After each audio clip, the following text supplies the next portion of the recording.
Welcome to the Psionic Aftermath. Let me make sure everything is running properly.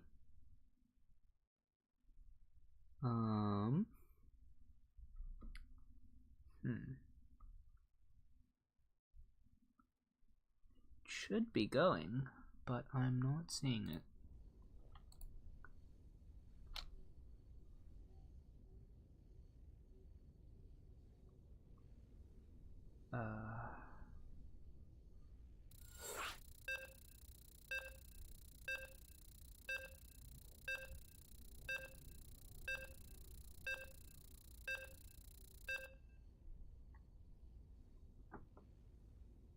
I think it's working.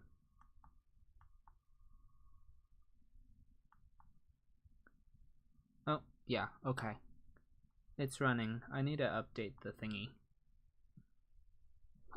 Okay. Well, anyway, let's get right into game, and then I'll swing back around for the rest of the stuffs. Spawning in the bottom left-hand corner of the map as the yellow Terran, it is dropping bodies. And to the northeast,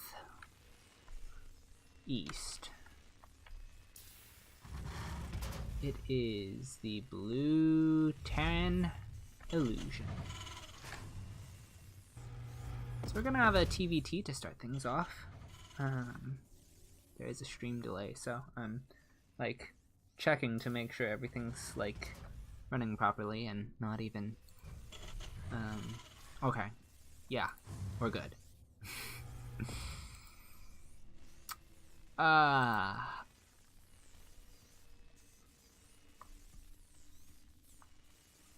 Let's see here. Anything to report yet? No deviations. Oh, actually, just kidding. We're getting a second gas from Illusion. This will allow him to get faster tech. In TVT, this is pretty common, I would say.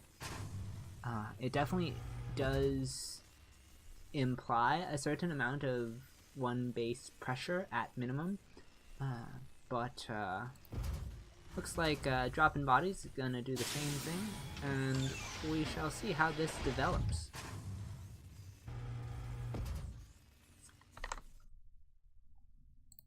Alrighty.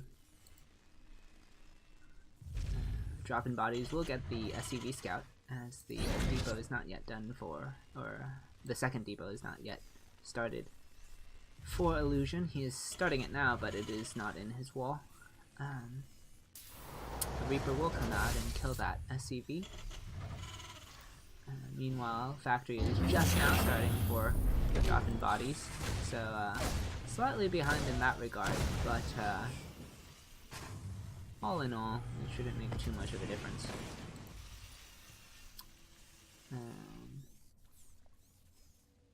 SCV did fall, and the Reaper will move out for Illusion.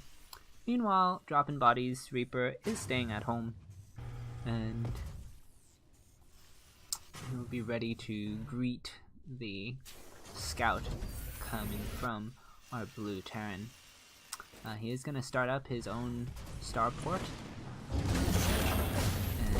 we're going to get that switch of building. Reaper does escape.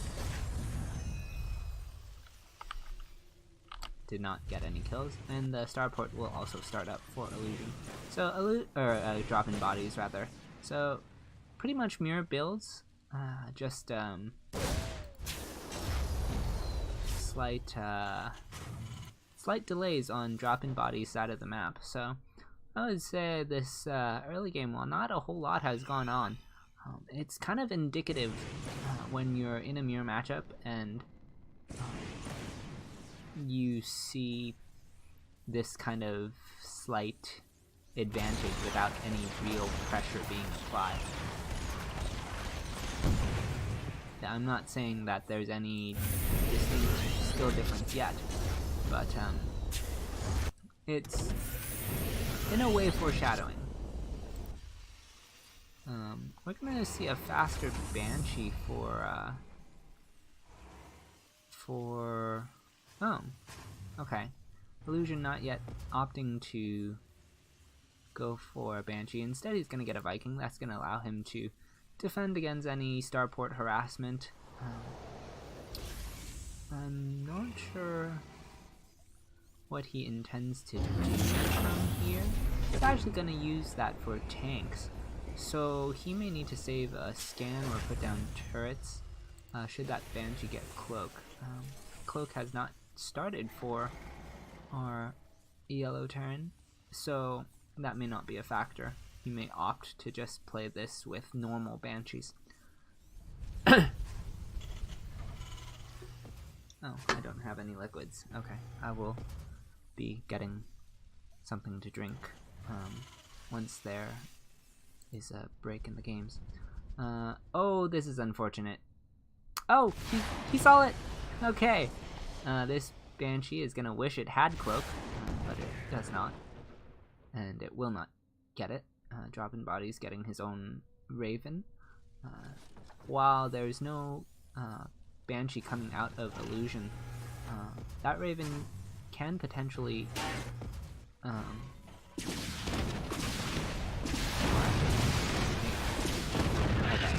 so no losses there for Illusion. 3 Vikings will secure him air dominance and shut down any threats of the Banshee. What I was going to say about this Raven is that even though there's not going to be a Banshee from Drop-in Bodies, or Illusion, Drop-in Bodies can use that Raven for Interference Matrix on the tanks, or otherwise get some anti-armor missiles. And it's definitely a, shall we say, well, it's a spellcaster, essentially. I'm gonna get that lock on, already getting rid of one of those Vikings for free. Always a good feeling to be able to pick off some units at no threat to your own composition. And tank count is rising for Illusion. Both players are pretty Cyclone heavy. There are multiple racks down behind this for both turns, so they're not gonna, neither of them is gonna go mech, but just a Cyclone heavy opener. Don't want to die to any anything silly. Oh, okay. First tank is out for Drop-in Bodies, and I feel like composition-wise, this looks a little bit better for Illusion. He's moving out, and he has air superiority, he has the higher tank count. So as long as he can set up properly, he should be able to take a very nice fight. He's gonna scan at the top of the ramp and see that there is in fact one tank. He's backing off. I think he's decided to go home. I'm not sure he needs to go home so soon. I feel like, well, definitely better to go home and defend the drop than to stay out here too long. But at any rate,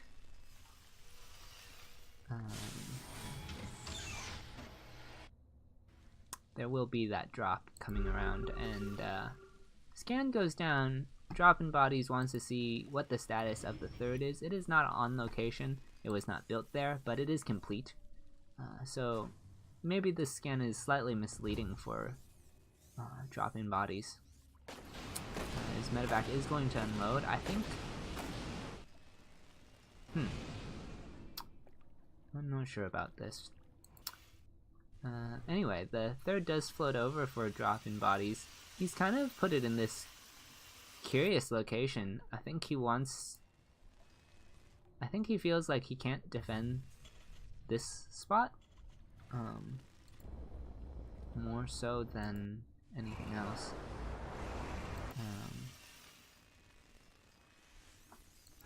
At any rate, tanks are gonna siege up now. We're gonna get these strange SCV pathings. Maybe that will cue illusion as to what may possibly be occurring to him. The drop does come in, and dropping bodies is going to bring his reinforcements over to deal with his drop, but with tank, it's going to get picked off for free, and just having your production camp is not a good thing, especially for Terran. Illusion is going to have to bring back some, if not all, of his army, simply because he doesn't want to lose what he has out here in the middle of the map. His third is on location, and he seems to have shoot out the drop. Oh, okay. There is some army. I don't know what. I guess it died.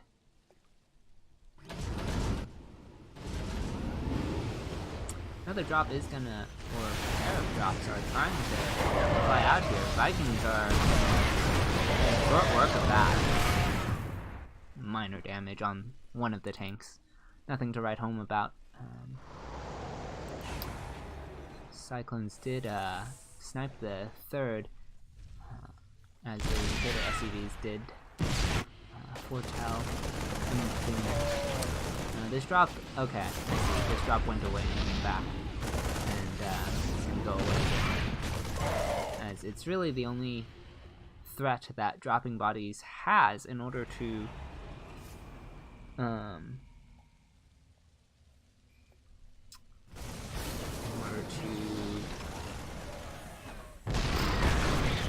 my brain is blipping. I guess stop illusion from just marching up this ramp.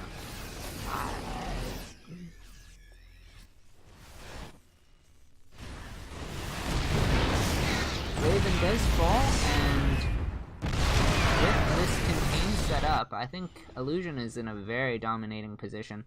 This medevac has way too low health to continue to threaten, and so dropping bodies is just having to run around and pick off what little scraps he can, but it's just not really doing a whole lot anymore. I did get some nice initial damage out of all of this, but he's just gonna have to.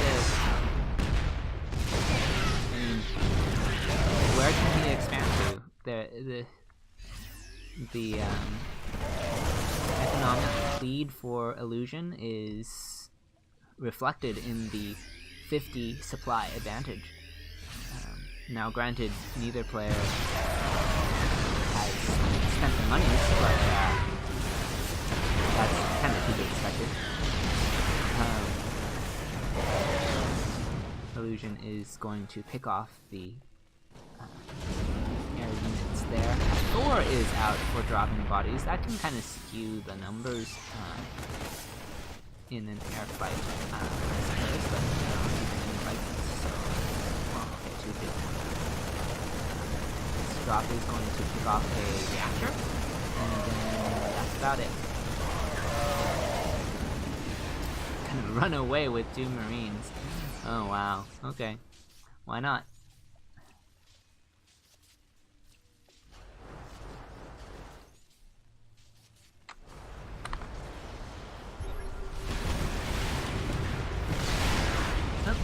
Gotta be careful with those tanks. Scan is going to allow dropping bodies to get that free damage. And now illusion is just going to bring his reinforcements up, and this wave is terrifying. There's not a whole lot here to defend the tanks at the present moment, but all the Marines are up in the main as dropping bodies was threatening the production with the medevac repetitively, so dropping bodies, it does feel a little bit wary about his top side. But it may not matter. This tank count is quite healthy. As Scan does go down, he confirms the position of the army. There's a loaded medevac, but that's not going to do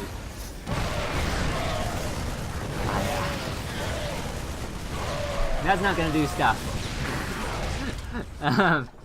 And the tanks are moving up. There's actually not a whole lot of bile here, so maybe there's some free pickings for dropping bodies. But with the first two tanks having completed their siege, that's just going to be about it. And there's just too much blue. Dropping bodies is going to try and lift the natural or some last-ditch effort to shell up in the main. But this contain has been real, and 4 bases to 1 is not exactly the position you want to be in, especially when your main is mined out. We are 15 minutes into this game. And this is pretty much the end. Dropping bodies, just collecting his thoughts, I suppose.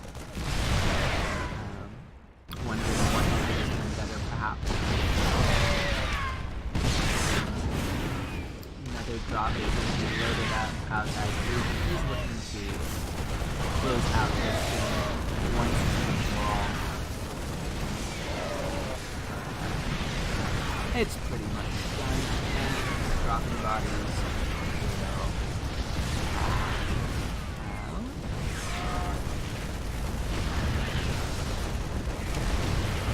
There we go.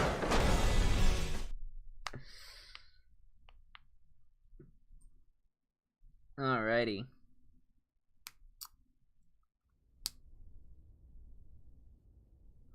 Okay. I will be right back. I need to get liquids so I don't die of thirst.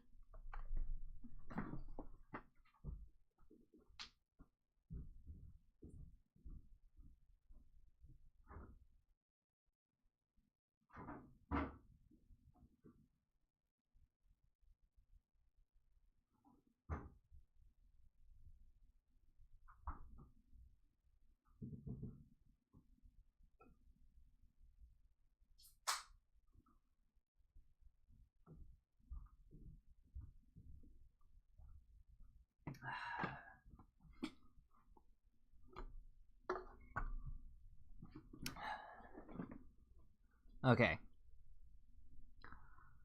I'm back. Let's see who the next player is gonna be. No indicator yet. But, let's see, what did chat say? Who's casting Xeno? It's nice to see that Xeno has learned a lot about TVT. Thank you, Lord of Terrence. I would feel better if you were here. I didn't realize you would even be awake. But yeah, hello.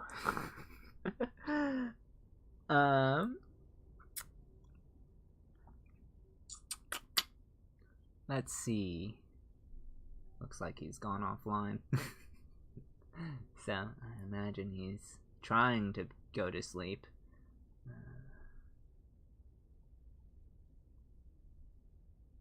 Let's see, who is their next player?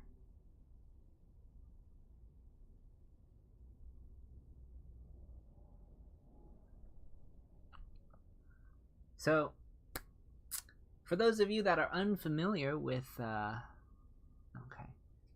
the VTL setup, the new player will select the new player, so the contender, shall we say, will select the map.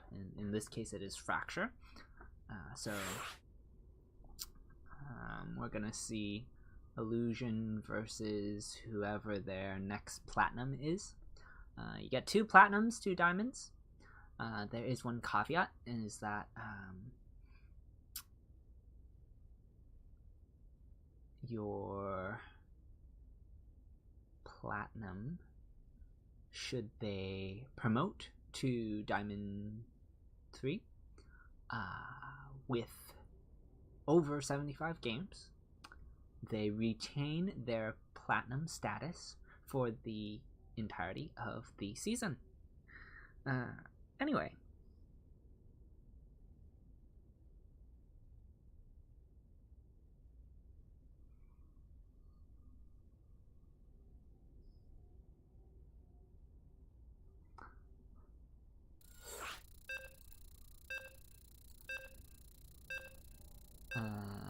Okay, we are going to start up on Fracture, a TVZ.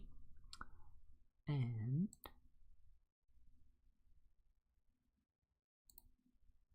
here we go. Lord of Terrans didn't think he would be awake either. That's understandable. It is on the later end. Alrighty. Well, spawning here in the upper left as the green Zerg, representing Guns and Roaches, it is Morgoth.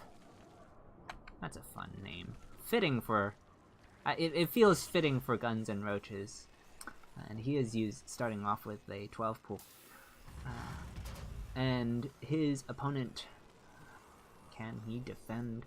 What dangers are about to befall him? It is the Red Terran Illusion. Whoopsies.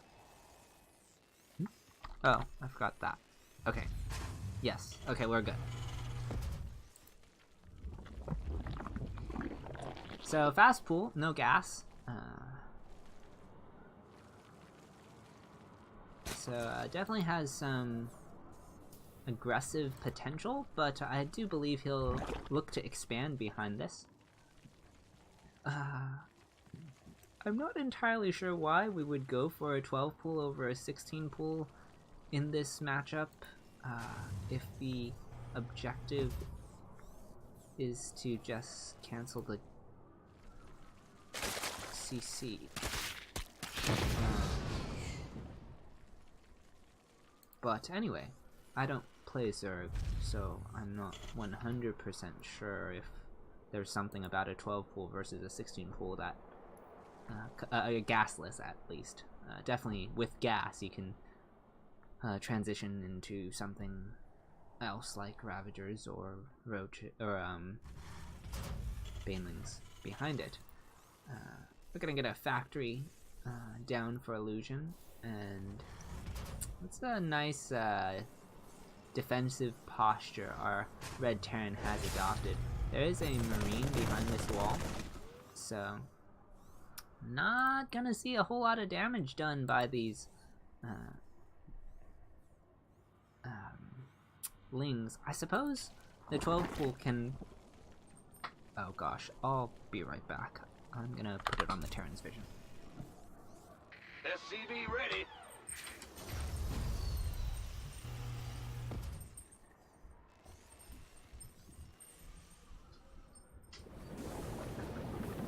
SCV ready. Ready to raise some hell. We could use some help here. The Grim Reaper has arrived.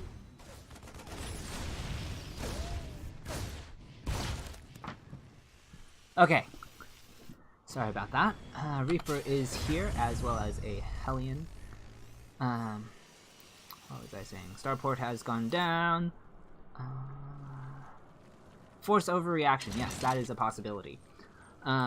So, like, if you don't scout that... If you scout the 12 pool and you don't scout that it is gasless, there's definitely the possibility that the Terran overreacts and, like,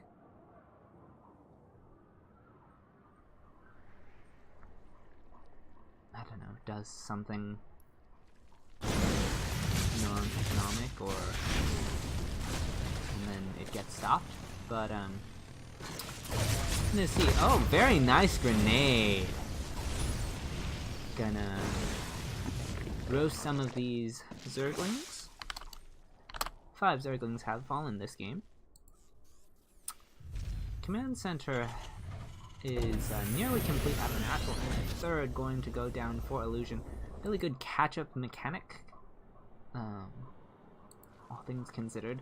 Really opting to play it safe, or play that long game, and I like the way he's played it so far. We'll have to see what he does from here. Lings are going to run in and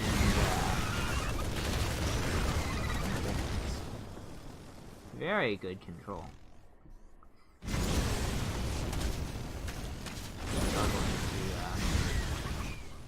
get picked off, and the stim is just now starting for our red Terran. And meanwhile, Morgoth is going to take his third base.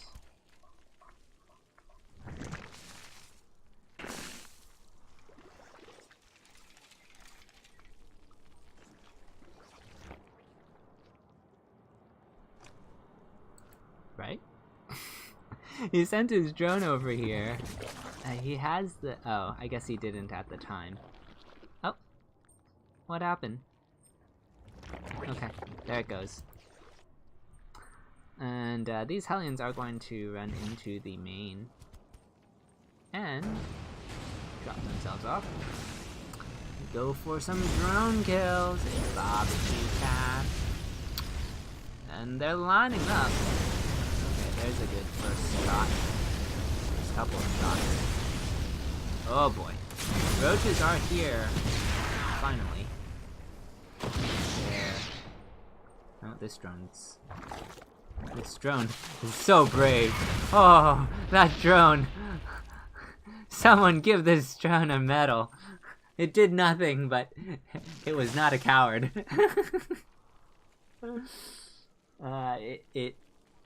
It may have been a little bit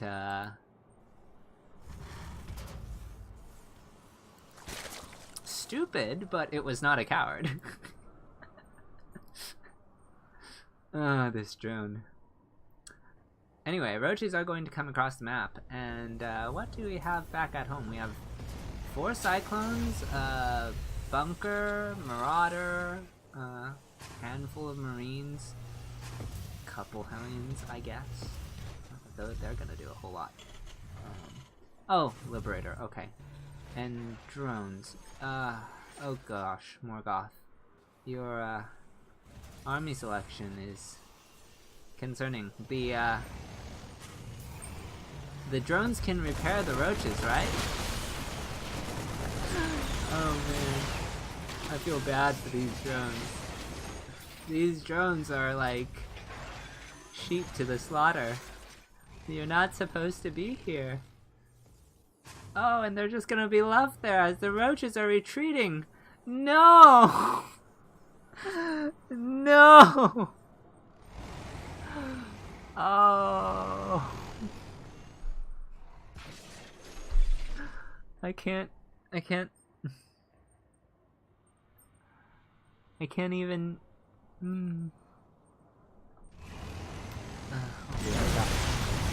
Oh. Put it on me. Ready for SCV ready. Additional supply depots required. Add-on complete. Armed and ready. Okay. Where are we? So, I guess those drones died. Most unfortunate. This drone is still alive. It's not doing anything. It's being an idle worker, I suppose, after attempting to... I mean, that drone was basically dead. It should have died, so Morgoth is playing this the way things should have been given, and just decided not to put that drone to any use, not even make it into a building.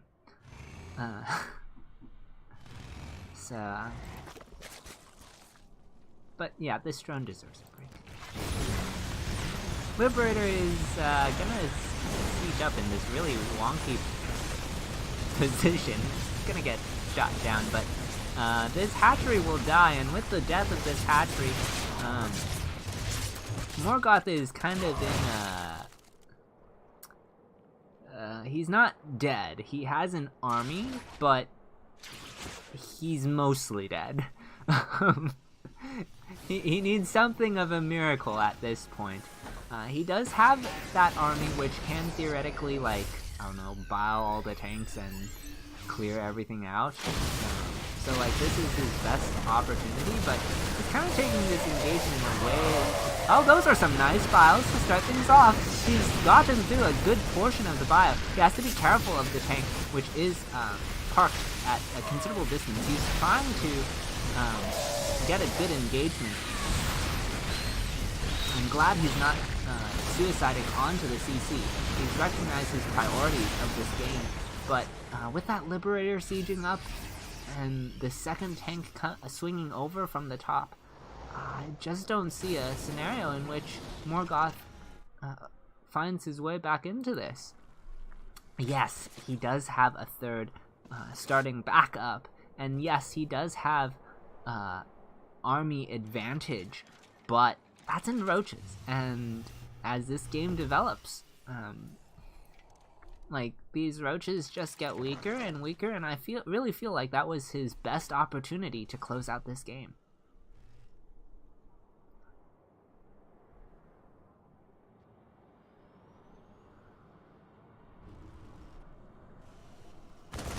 Alrighty.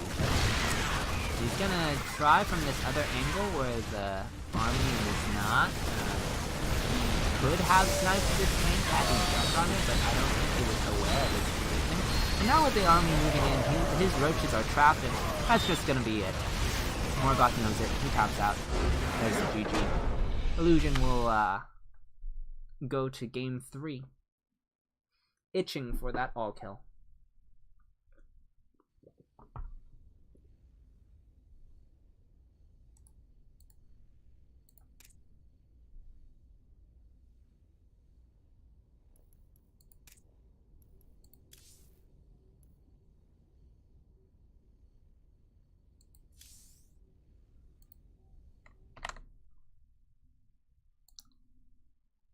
Okay.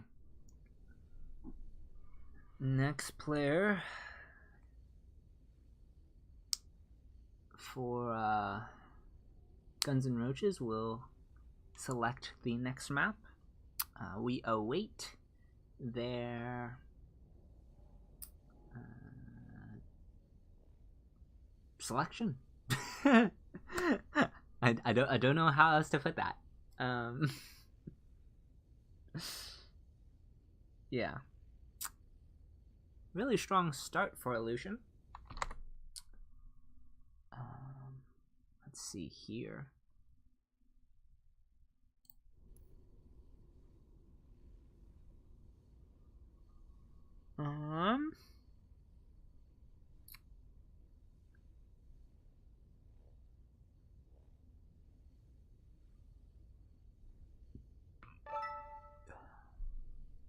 Okay, Nuru is gonna be the next player. I believe he is a Protoss.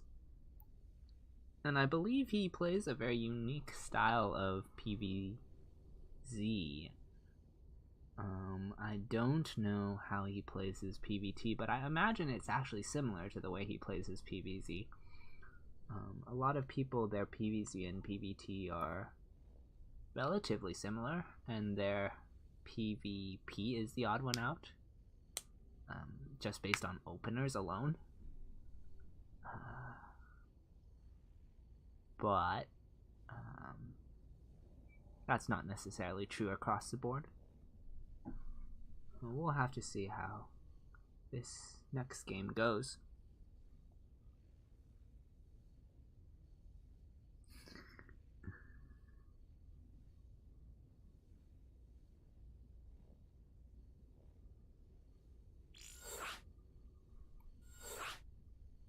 Oh, it looks like we're wanting blue shift, but I don't know. Okay. There we go.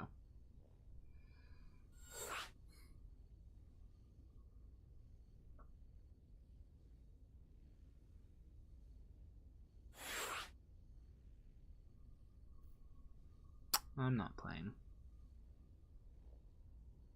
There we go. Yes, yes, good, good.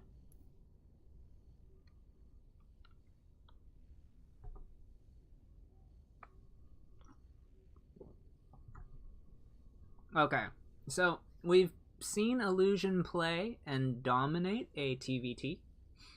We've seen him play and, I would say get a solid win in that PVZ. I feel like, or TVZ, I feel like,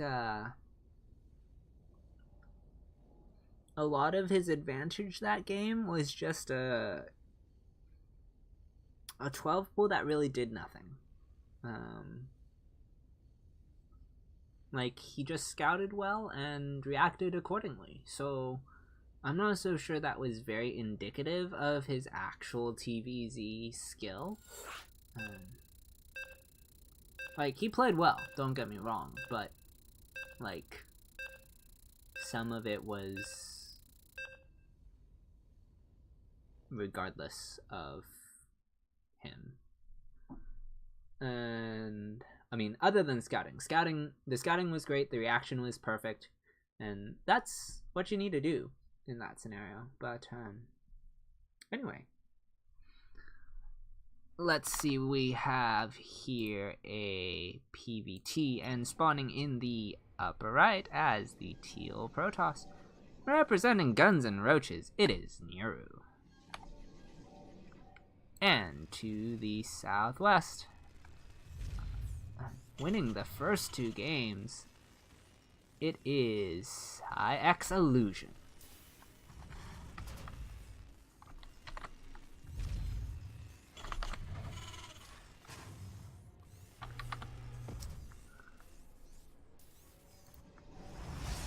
Alrighty. First things first. Normal opener. Oh, well, it's actually gas first coming out of Illusion. So he may be looking to put on some extra aggression with this extra gas. I'm not entirely sure. It does feel like this will mean he can get a really fast factory. I don't know where he intends to place that factory. This is PVT we're talking about here.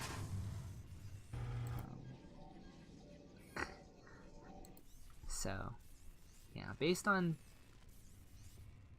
the positioning of this barracks, I feel like he's gonna build a factory at home. Like, put his add-on after the Reaper, and build the factory immediately.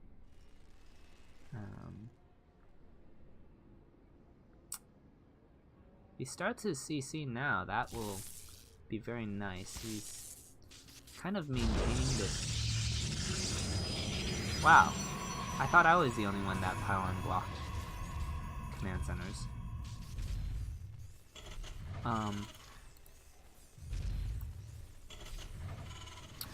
Okay. Well, there's the cancel. I don't know if he intended to do this for Rax, but he's doing it now. And this is gonna have stim, so this is gonna be very scary coming out of Illusion. I don't know if Neuro... This Reaper is... Has it even scouted? Or was that all the SCV? At any rate, Nero is gonna have no idea that... Nero is just gonna assume that his opponent has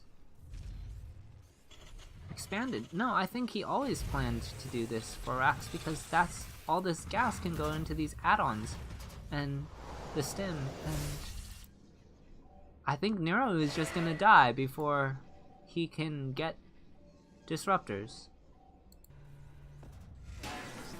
One Marine is out, a Marauder is out. We're gonna get some supply depots going down. The probe comes back, it's not gonna find anything. This Adept is critical. It's going to see that. I have met the enemy.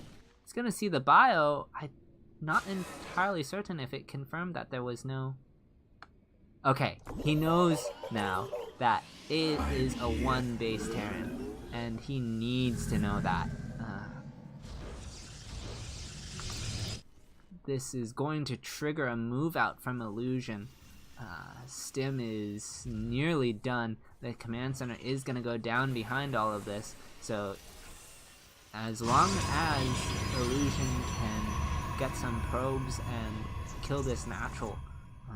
That's really all he needs, I would say. He doesn't have a whole lot in this army just yet, but there's nothing in the... I mean, 2 stop... Okay, the Immortal is fine. We're good.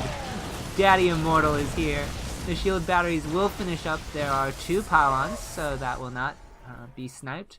And I think Nero has held. At least the first wave. There's going to be more coming across. Trying to get on top of all of this right now. I don't think that was necessary. I think triggering the Immortal and backing off was all he needed. The barrier on the Immortal. He does need more damage, but...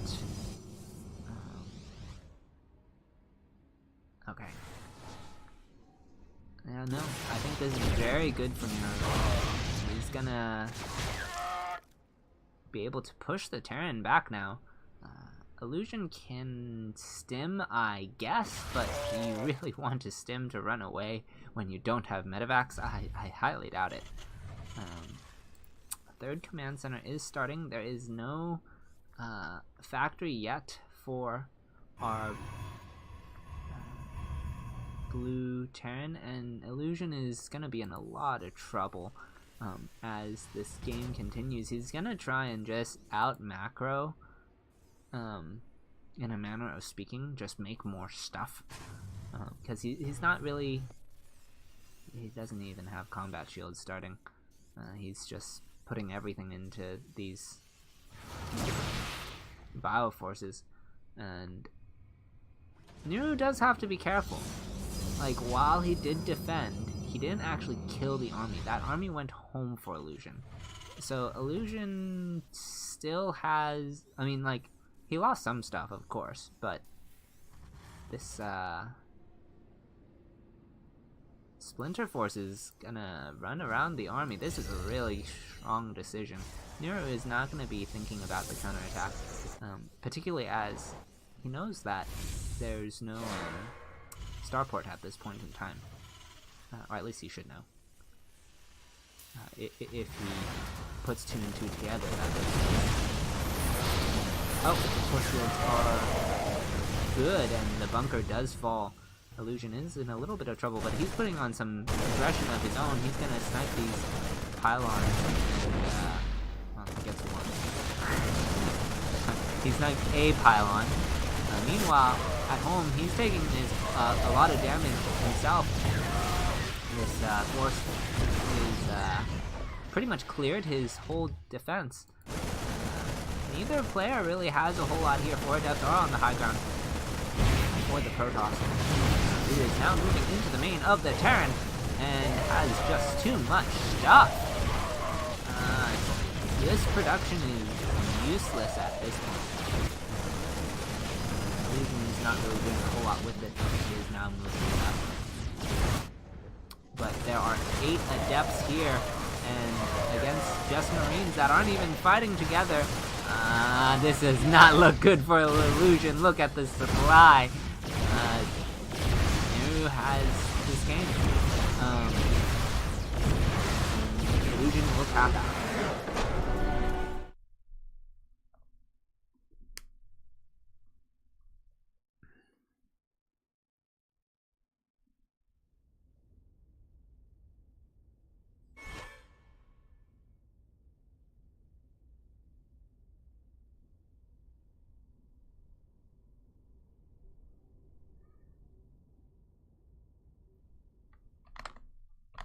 Okay.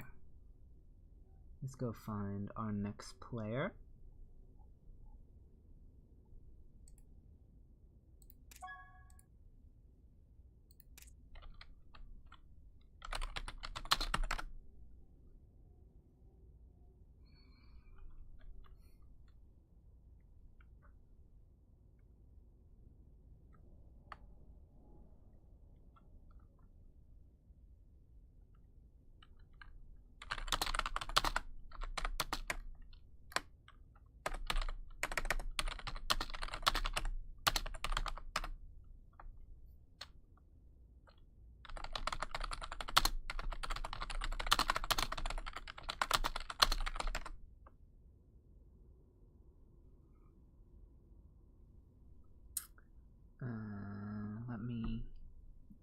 check on something.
Okay, map has not yet been selected. Okay, Dreamcatcher is going to be the map.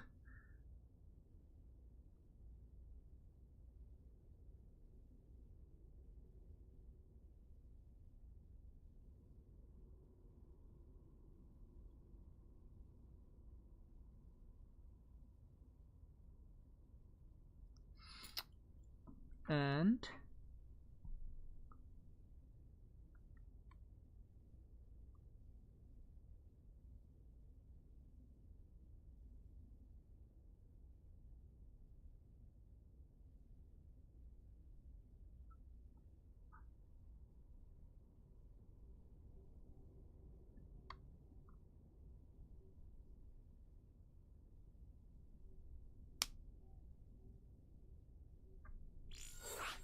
okay, we're gonna have Lost and Found as our next map.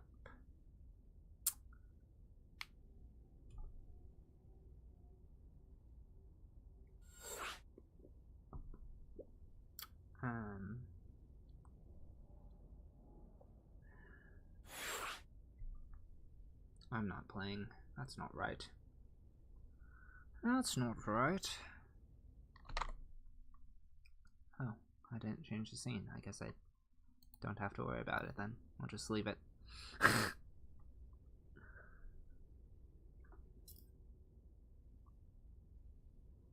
There we go. Race check. Okay, looks good.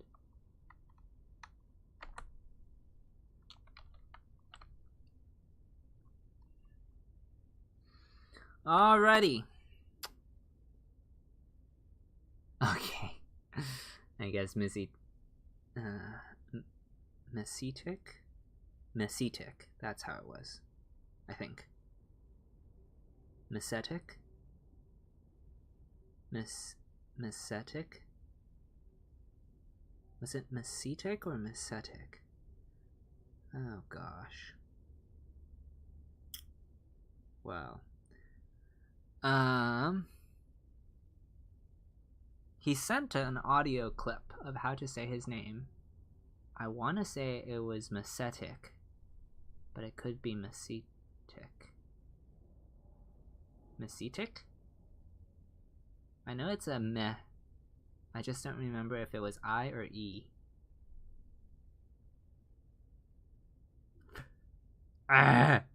For the second syllable. I don't remember where I put that clip. Oh, I know where I can find it. 1 second.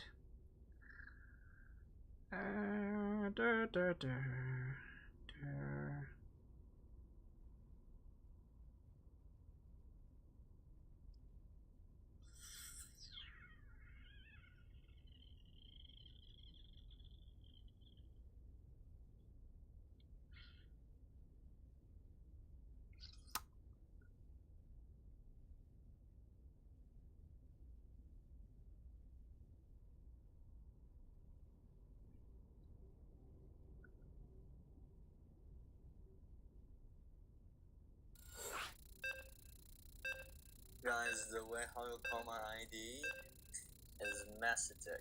It's not Mystic, it's not Messiah, it's Messitic. Okay. So, Messetic. Mesitic. Blah, blah, blah. I feel like casters are going to be doing this a lot. Mesitic. Gosh, I spend so much time thinking about how to pronounce the name, I'm not even sure how I'm going to intro him. I'll just keep it simple. Okay. We are starting off a PvT on Lost and Found. And in the upper right, as the yellow Terran representing PsiX, it is Mesitic. And to the southwest, as the teal Protoss, it is Gun and Roaches Nero. Probably should have just gone GnR. Would have been rolled a little bit better for that. At any rate, looks like a fast gas coming out of Mesitic.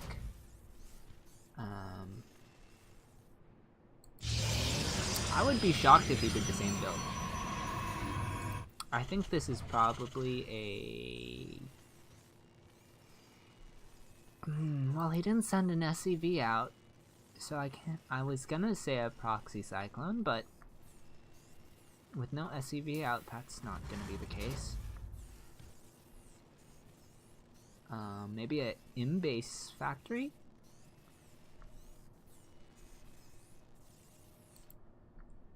I think a lot of turns when they get fast gas, they like to just tech.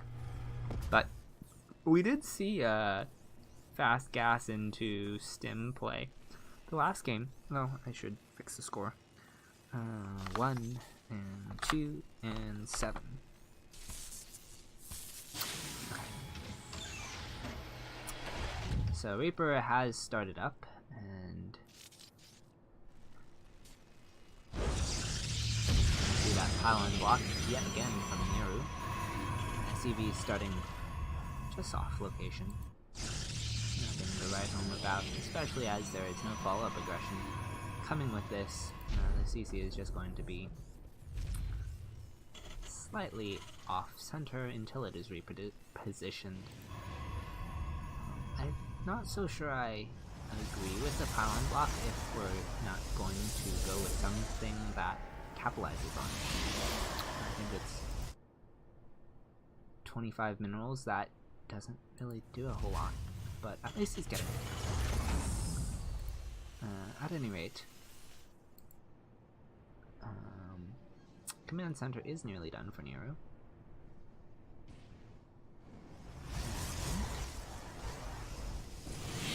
Reaper is going to come up, pick away gas probes, but be ushered out by the Stalker. Behind this, we do have an Adept.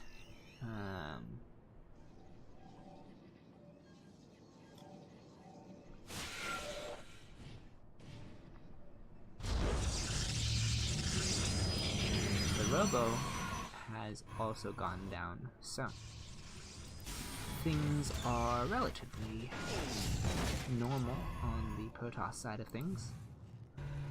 Meanwhile, we are going to see some Hellions come out of Mesitic, and that's going to be a lot of early game pressure. These Hellions... See, this is a little bit annoying. These Hellions are the only thing to defend, but by having to defend with the Hellions, he reveals his command. And now,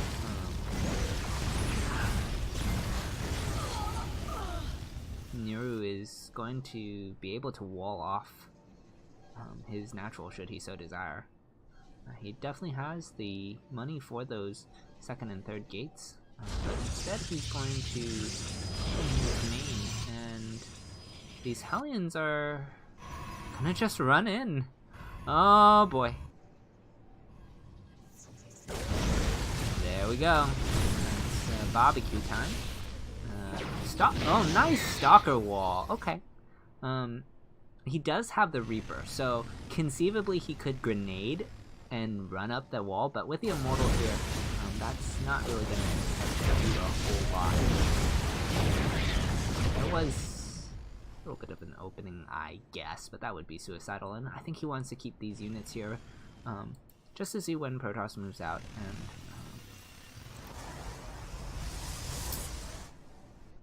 the threat of the Hellions to still be on the map.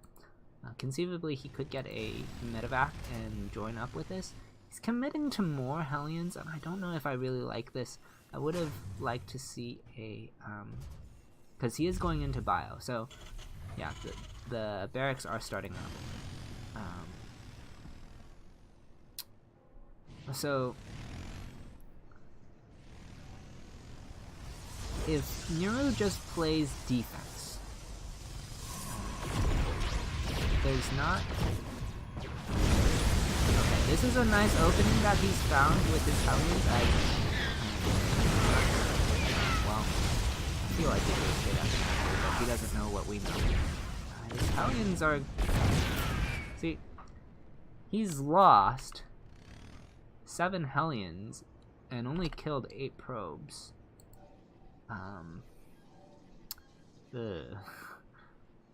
I don't know about this. The Banshee could redeem all of this, but there is already an observer, so I think PsiX is gonna be stuck on what I would consider a 2-base all-in. His Banshee is gonna have to find some damage, but it probably won't. He's going to step out and clear this. I guess at this point it's really just a scout. Third does go down for Nero. And Banshee is going to start to harass with cloaks, but there's an observer. And the Banshee is gonna fall. Okay. So these 3 gateways of, or 3 gateways, 4 barracks, gateways, barracks, same thing, right? I'm not a Protoss. These 5 barracks and heavy mine production are basically going to have to win PsiX the game on the next push. Unfortunately, because of his harass-heavy style, he's baited out a lot of defense from Nero, and he hasn't really slowed down the third. I mean, it's slightly slower, I guess, and the gates... We're on 7 gates for the Protoss, and this third, for PsiX is, like, it will go up, but it's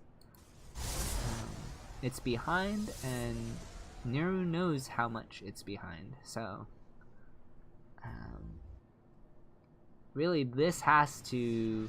It doesn't have to, like, win the game, but it must at least kill this third, I want to say. Yeah. Yeah.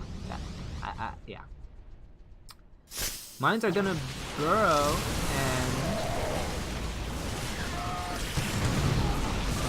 they do get some...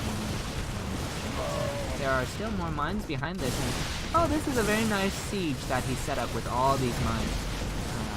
And I do think he will get this third. What?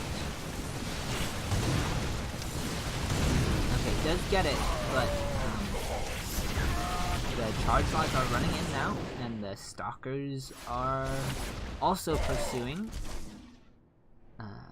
PsiX is in retreat. Angry charge lots. Suicidal charge lots. Charging charge lots. They do fall. There is a random charge lot on that top side. I did see a prism, but I do not know where it has gone off to. It's flown somewhere. Oh, there it is. There's the B. And I guess interceptors are more like bees. But not this skin, but the other skin for the warp prism reminds me of bees. Because of the wings.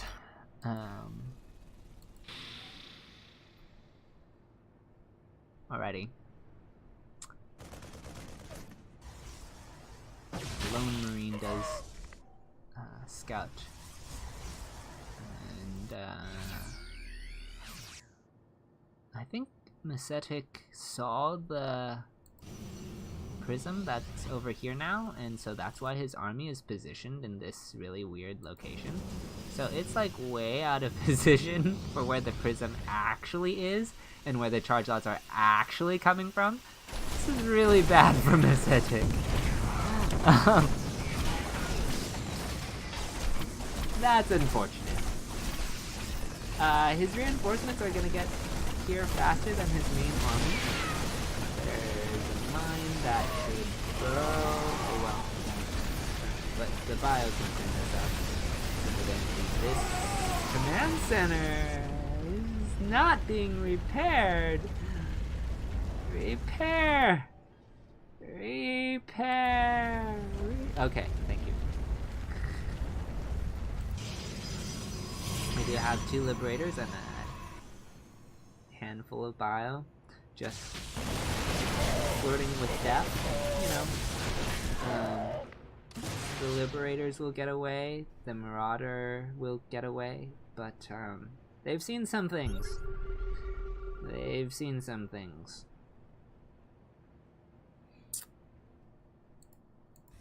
Meanwhile, this prism is still here, and there are charge lots that will probably run in as soon as the army shows itself at any location that is not the 3rd.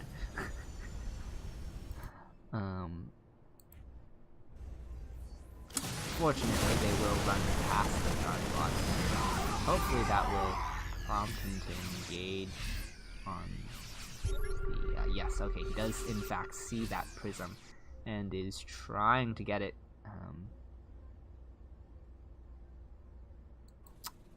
So, at this stage of the game, Macetic is up in supply, but he's down a base. I don't know what that was. And, oh, this Liberator Siege. No. Not like this. Not like this. No! Oh, we do not want to take this fight. Okay, well, we are taking this fight, and Protoss has the concave. There is a small backstab of bio, but... well, actually, they're made... no, just kidding. Too many charge lots. Mines didn't throw in time. Liberators were unprotected. It's a difficult town round.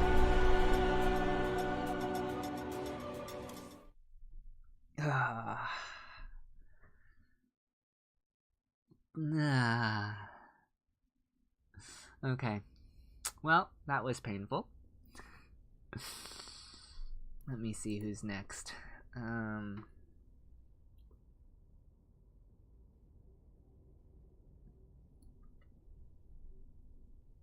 second.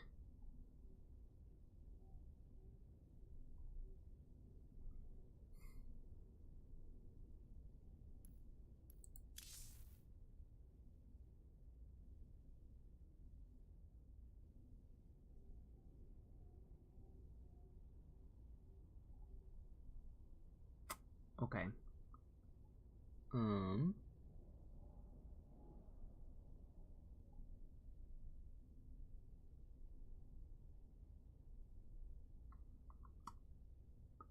I have to go find our next player.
One second. There's some confusion about Nemesis being from Southeast Asia.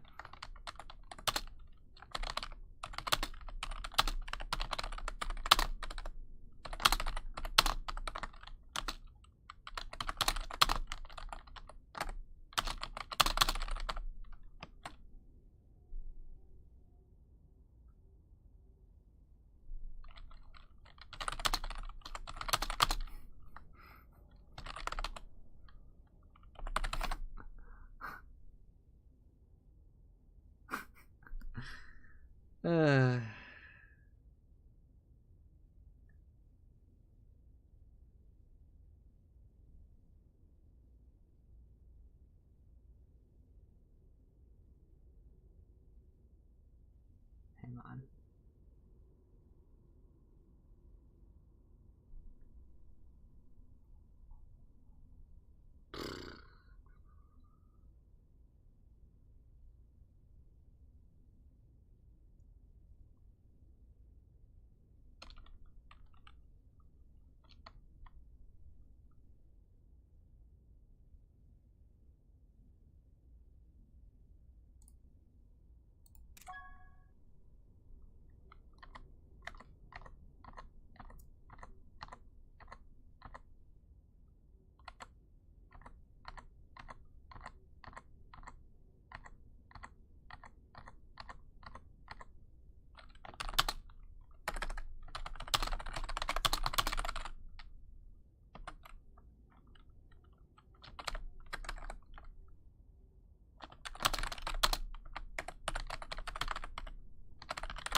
Where did he go?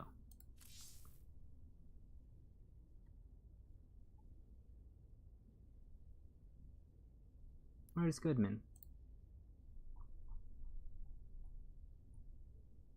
Ayah.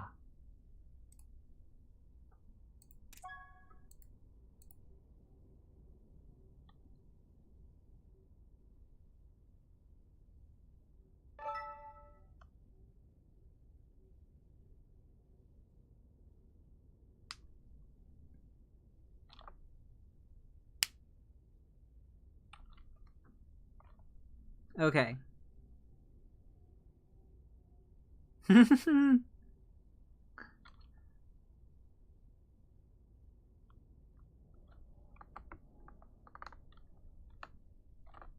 Okay. That's just simpler. Okay. Goodman is going to play because confusions and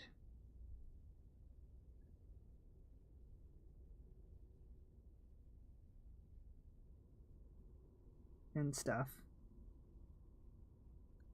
But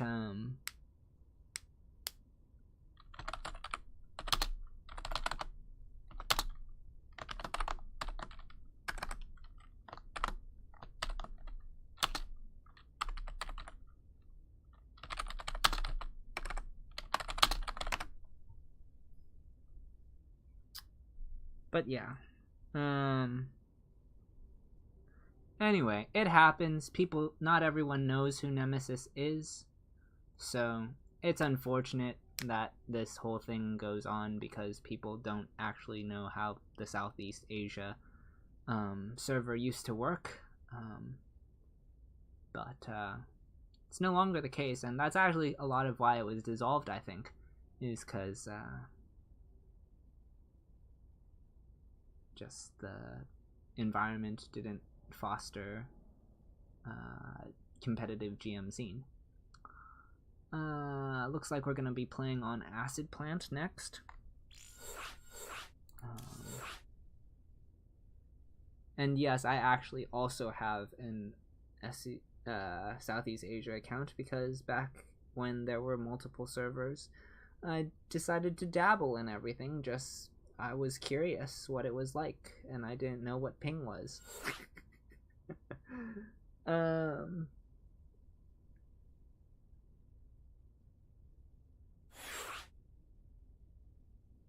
At any rate, it's an understandable concern.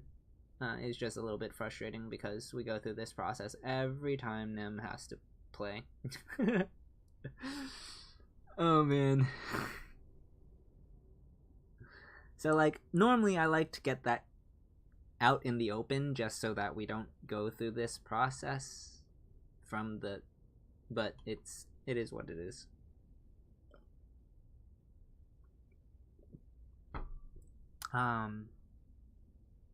Okay.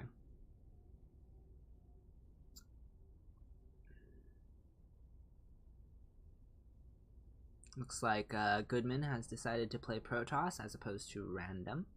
I appreciate this, particularly in the case that he will be facing Nero. I think this will go well for him, and yeah.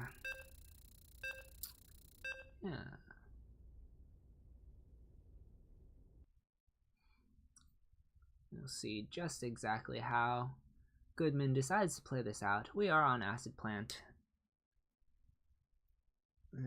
Lined up for a nice PvP.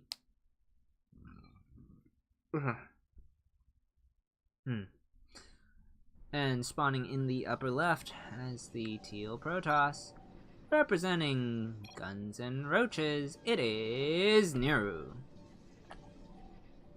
And to the southeast as the Red Protoss, it is PsiX John Goodman.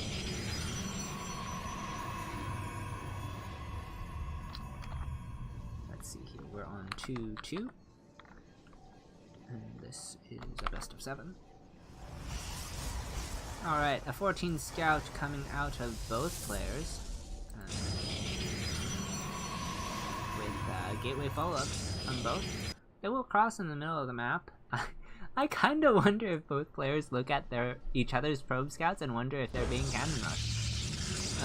Because like a Fortune scout is very typical for the cannon rush. It is also typical for the gas steal. We'll see if okay, Nero is thinking of cannons, and both players have protected their gases. So not a whole lot is going to happen from this opening stage, but it's fun to see the bands in PvP.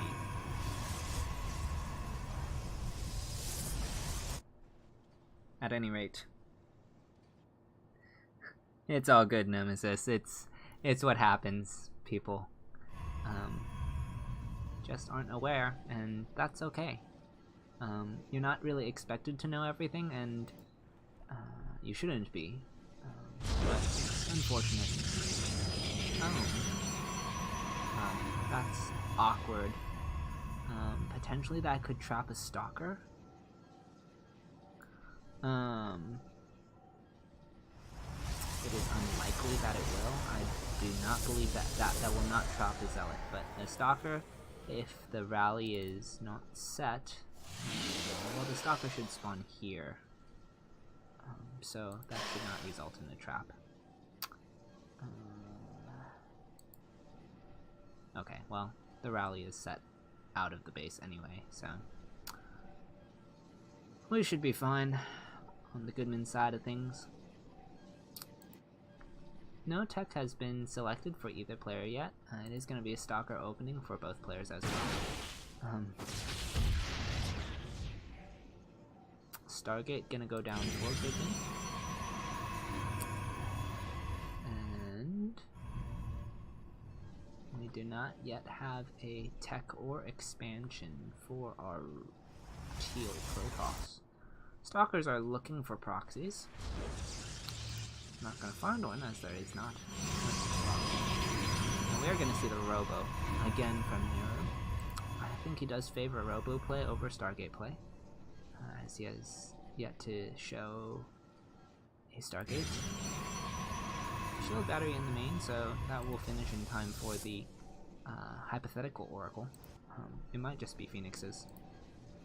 A third gateway gonna come out. This could be like 3-gate prism, which can be very strong, especially in the hands of someone with good prism control. I'm not entirely sure what Nero's prism mastery is, but he's actually going to open with an observer. So this is a very defensive posture, I feel, to start with his observer.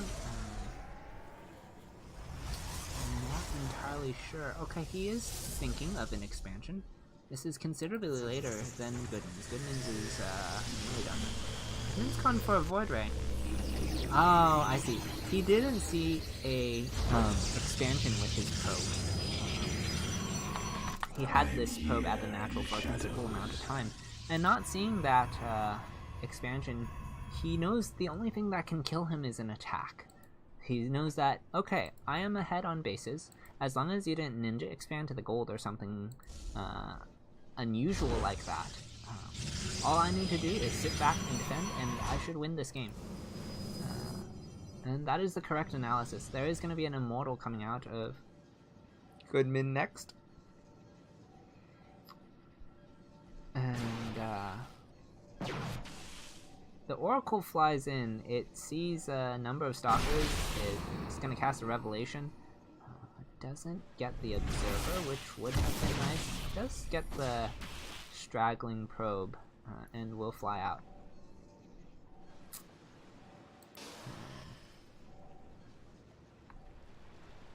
Stalker is patrolling the forward position for Goodman. Goodman, I think, is aware of this. Move in to clip that. And he just has a lot of stuff now. His economy is very healthy. He's been producing units, preparing for an attack that never came, and Yes, there are sentries. Yes, there is an immortal, but there are no shield batteries here. There's a stasis ward going up, so should Goodman need to retreat, he has a nice defensive position. He wants to bake the army into that stasis ward, but the observer is aware of it, so he's just gonna have to take the fight without the benefit of the stasis ward. He's kind of playing around the ward. I don't think he's realized that there is likely an observer. Okay, he should know now, as the stalker was shooting at that ward. Yeah, that should be very indicative of the fact that there is. And I think Goodman can just go home. I don't think he needs to be here. He agrees. He's gonna back off. Like, there was an opening for sure for him to push in, but with the observer, he decides, you know what, let's just take a third. Let's back her up, get a dark shrine, get charge. We do not yet have a forge. I don't believe there is one in production, so he's going to be itching for some upgrades, but his opponent does not yet have a forge either, so it's kind of a moot point.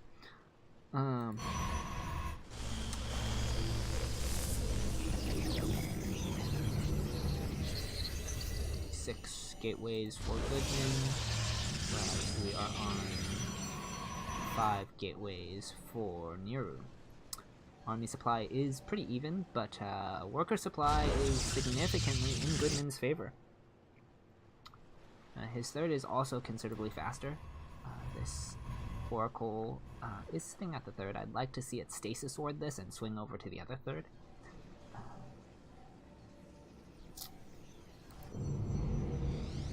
And some more. Oh, double forge coming out of Goodman. I'm not sure that's necessary, but given the fact that his forge was late, I can understand it. Okay, ward is tripped. So Goodman is aware that third was intended to go down at the same location that he took. And that worker lead is just growing for Goodman, as Niru was not really producing workers for most of this. He's only gotten 2 workers since we last checked in on this. I mean, it's just been a steady engine for the Goodman economy, and Niru is falling more and more behind. I think he's worried about an attack that is not happening. Third does now go down. That probe will die, but not before getting down both the Nexus and the pylon that are very important, but much delayed. Okay, Oracle will come back. I don't believe it tagged the army, so Goodman can infer that the army was at home still, but does not have confirmation of that. He does have his own Oracle, but it's not with the army just yet. He's making, Archons with his DTs, so Niru may not be fully aware that there are DTs available for Goodman. He may have seen the DTs, but no cannons have gone down just yet, so haven't be quite registered that. Meanwhile, Goodman's third is nicely saturated, or rather oversaturated. Gases have been taken.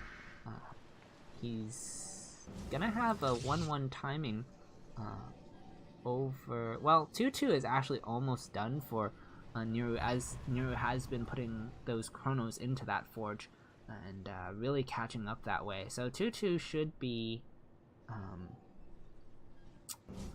gonna say, slightly advantageous over the 1-1. Or 2-0. The +1 attack should be slightly advantageous, but the Archon count is significantly in Goodman's favor. And these charge lots of Niru are gonna do pretty much nothing. The mortal count is even. So the primary advantage for Niru is the defensive posture that he has in this potential concave and high ground. The Oracle does fly in, tags something. Stalker? I don't know. I don't know what he was aiming for. Maybe he meant a stasis ward. That's... Oh, no. I'm very confused. Guardian shields are gonna go up. He's gonna take this engagement here. Nice position of the Archon and Immortal. Goodman now has the concave, and Niru is losing a lot of army. Now no Archons are left for Niru, and that's probably going to be the end of this game. There, I guess, is a prism, but whatever that prism was. Okay, yeah, alrighty, Goodman will advance to the 6th game.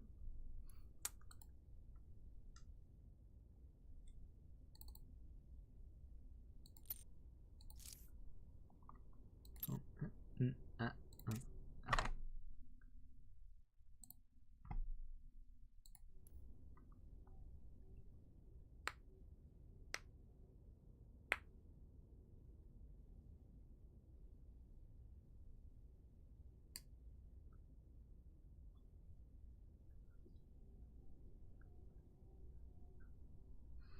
Alrighty.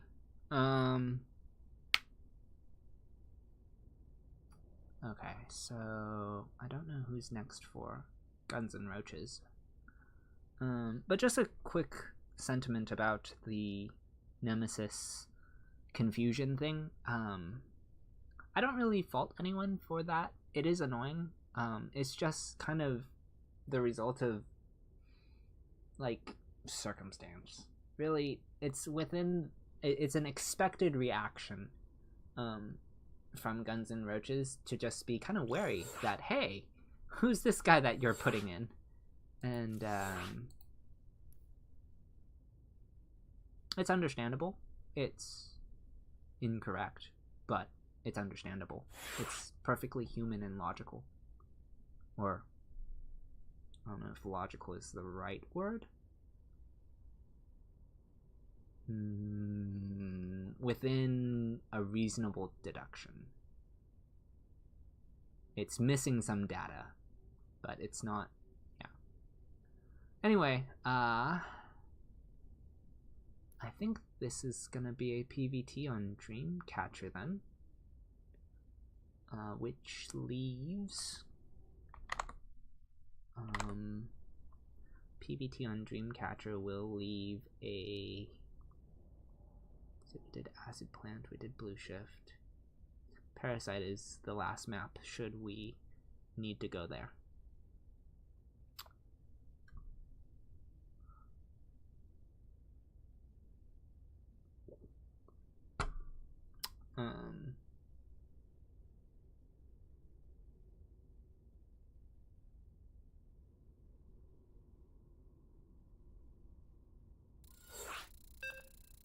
Alrighty. It's actually going to be a PvZ for this last or second to last game, depending on the outcome.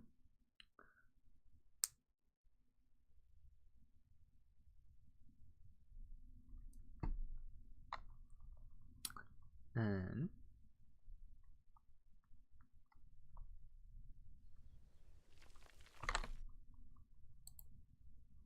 alrighty, spawning in the bottom right as the pink Zerg, representing Guns and Roaches, it is Schmeat.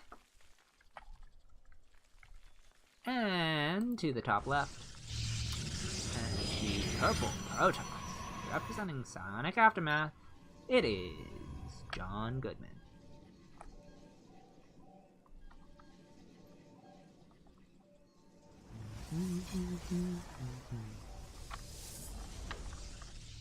Okay.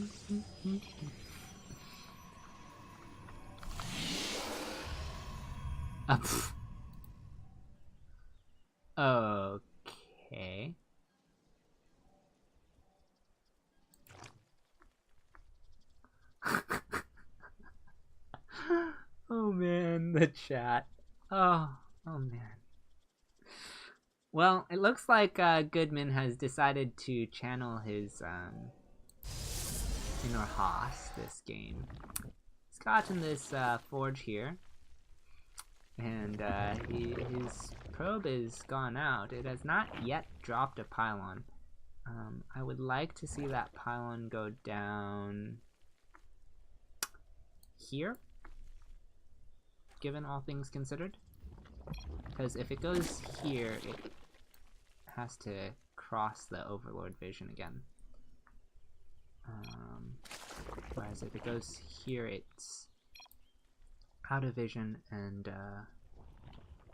actually, okay, he's gonna do the mineral one. That's fine too. I don't know. Okay, 4 drones are gonna be pulled. Oh man, this is slightly late. Okay though. Good wall. Gonna need another pylon. That pylon needs to go down now.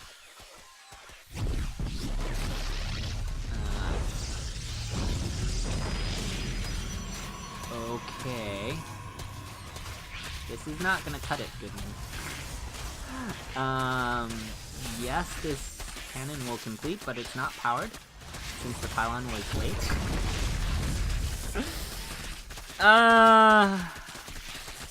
Yeah. So because we went Forge into Gateway, this, as opposed to Gateway into Forge, so from the timing that he did this, he could have actually gone Gate Forge. And since he did not do that, this Cyber is, should be complete, actually. It's not, but it should be. He's done a really good job compared to a lot of Diamond Protoss when they do a cannon rush with the Forge first and it fails. They really delay this gate and Cyber. He has not, but he has not closed his wall. So it makes it irrelevant, and these wings could just end the game now. Which they are looking to do. The Adept is out, alas. But, I mean, this is already pretty serious damage. Worker are in favor of— No! The Adept is not in the wall, and the Lings are coming in! Ah! I'm sorry. This is not how you cannon rush!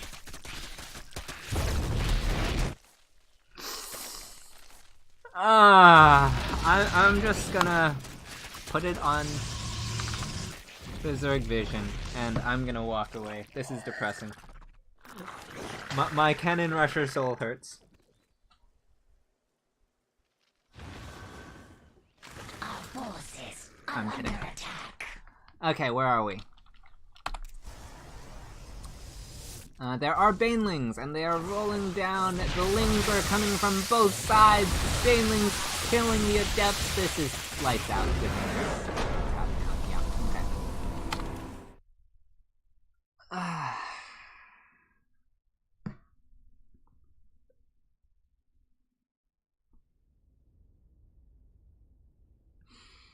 Okay, so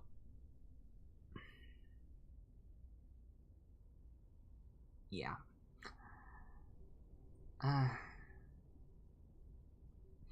Anyway.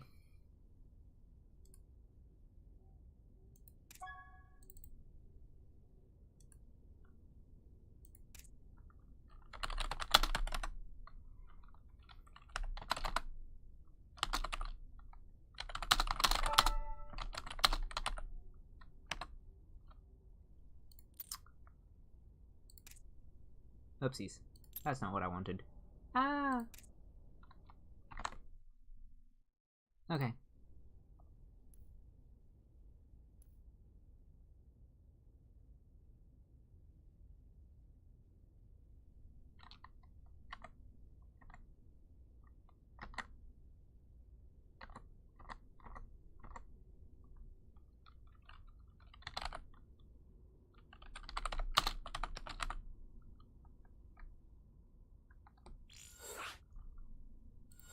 Okay.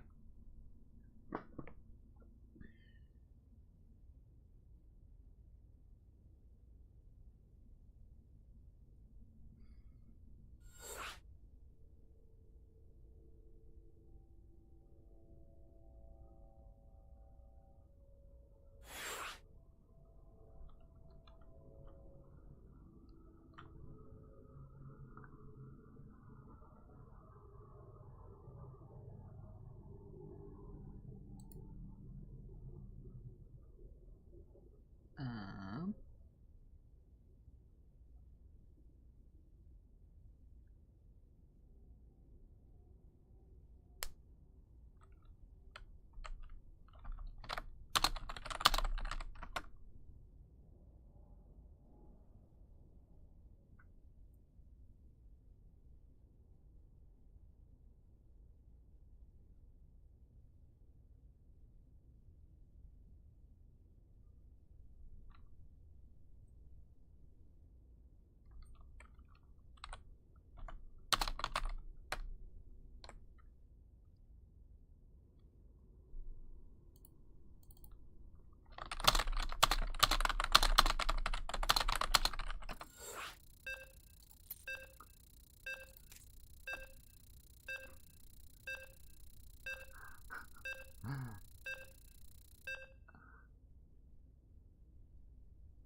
Alrighty.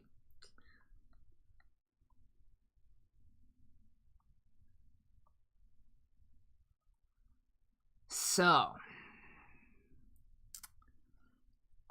I have a feeling as to what may happen this game.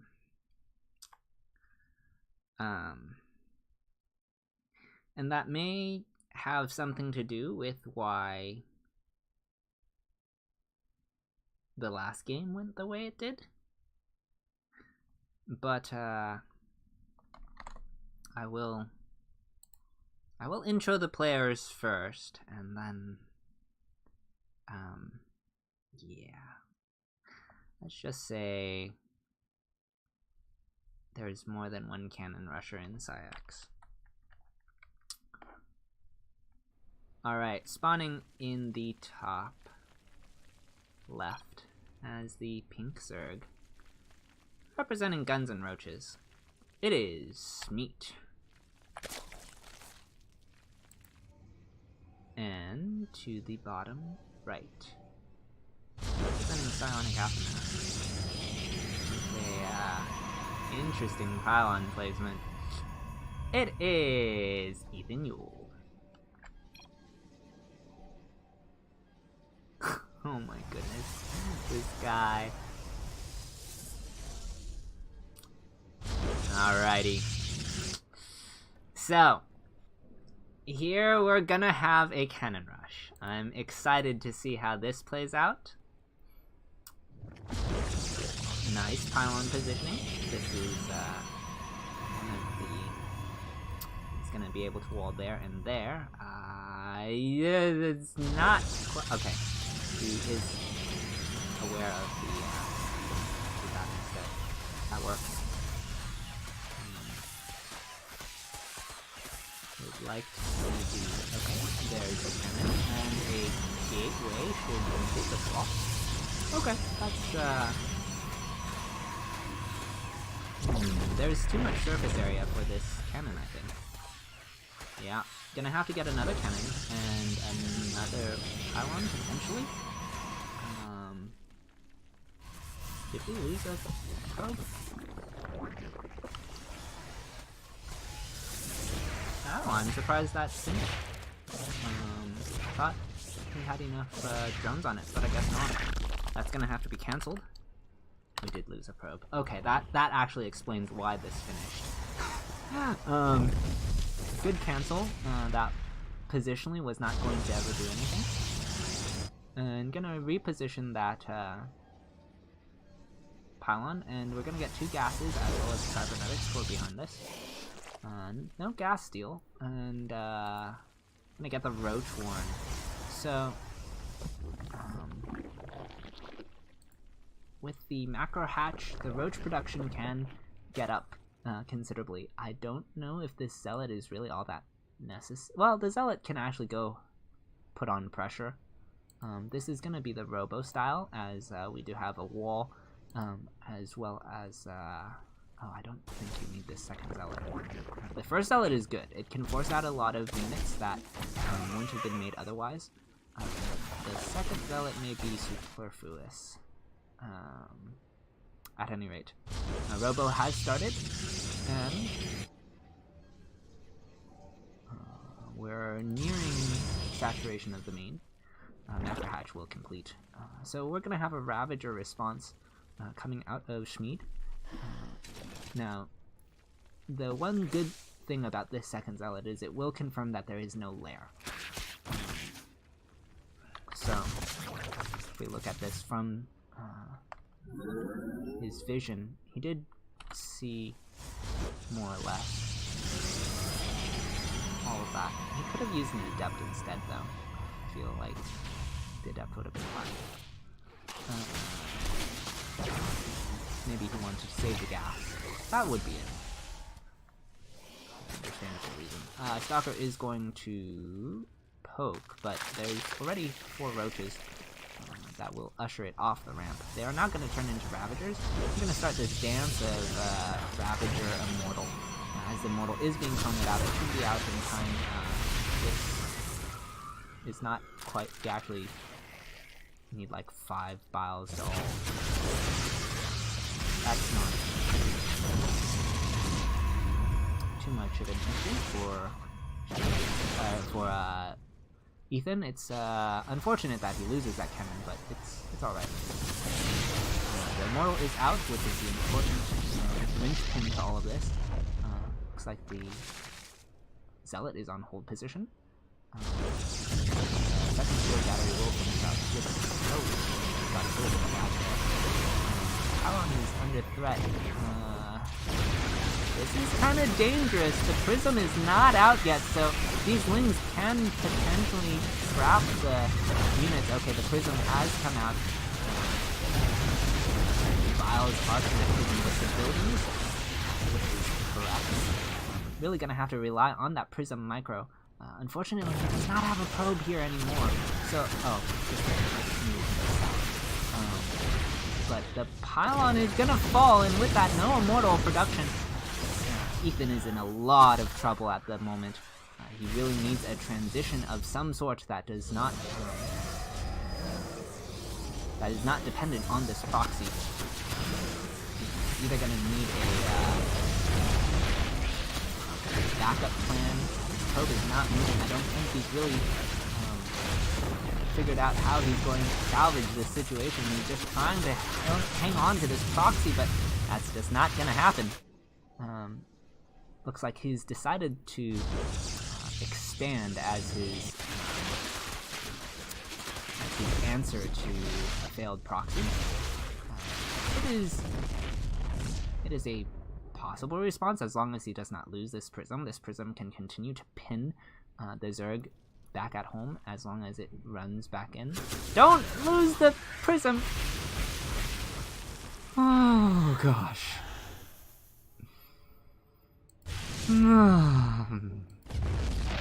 Okay, he's gonna cancel that as he realizes that's not gonna get up. He's gotten a Stargate and... okay. Understandable. It's a very rough position to play from. Better initial cannon rush, but the follow-up, I think...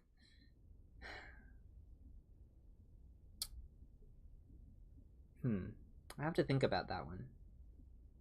Because his Robo was alright. It's one of those really delicate balancing things whenever you do a cannon rush. I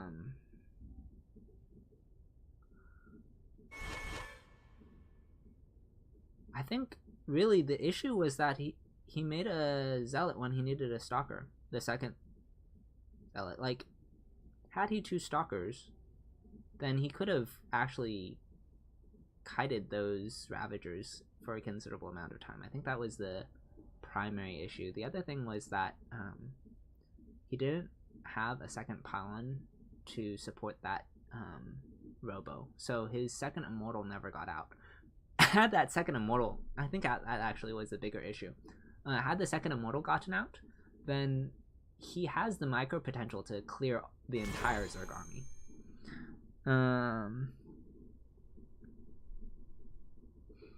But alas, it was not to be, and we will lose this week. So well played to Guns N' Roaches, and well, that will conclude this VTL. I'll see you all next week.